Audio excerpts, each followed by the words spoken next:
బంగాళాఖాతంలో అల్పపీడన ప్రభావంతో ఉమ్మడి విజయనగరం జిల్లాలో విస్తారంగా వర్షాలు కురుస్తున్నాయి. జిల్లాలోని తీర ప్రాంతాలైన భోగపురం, పూసపాటి, రేగ మండలాల్లో మత్స్యకారులను అధికారులు ఇప్పటికే అప్రమత్తం చేశారు. ఇక వర్షాల నేపథ్యంలో విజయనగరం జిల్లాలోని పాఠశాలలకు కలెక్టర్ నేడు సెలవు ప్రకటించారు.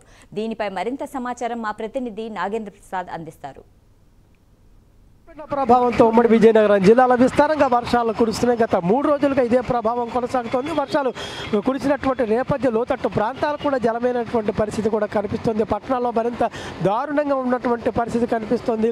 కాలువలు అనేటువంటివి డ్రైనేజీలను పూర్తిగా శుభ్రం లేని పరిస్థితులు, రోడ్డు మీద కూడా నీరు వచ్చి నిలిచినటువంటి పరిస్థితి కూడా కనిపిస్తుంది. మరోవైపు ఏదైతే నిత్య జీవనానికి కూడా ఆటంకం కలిగినటువంటి పరిస్థితి ఉంది. ప్రజల రాకపోకలు కూడా ఇబ్బంది కలుగుతుంది. ఎందుకంటే నిత్యావసరాలు కొనుక్కునేటువంటి పరిస్థితి కూడా చాలా ఇబ్బంది పడుతున్నటువంటి పరిస్థితి. మరోవైపు పరిస్థితి గమనించిన జిల్లా యంత్రాంగం ఏదైతే కలెక్టర్ డాక్టర్ బిఆర్ అంబేద్కర్ పాఠశాలకు కూడా సెలవు ప్రకటించినటువంటి పరిస్థితి. ఇదే వాతావరణం మరో 2 రోజుల పాటు కొనసాగే అవకాశం కూడా ఉన్న నేపథ్యంలో జిల్లా వ్యాప్తంగా కూడా అవసరమైన చర్యలు కూడా తీసుకున్నటువంటి పరిస్థితి కూడా కనిపిస్తుంది. ప్రధానంగా విజయనగరం జిల్లాలో 27 కిలోమీటర్ల మేర తీర ప్రాంతం ఉంది. అటు భోగాపురం, పూసపాటి, రేగ మండలాల్లో సముద్ర తీరం ఉండడంతో అక్కడ ఉన్నటువంటి ఎవరైతే మత్స్యకారులు ఇప్పటికే అధికారులు అప్రమత్తం చేయడం ఉంది.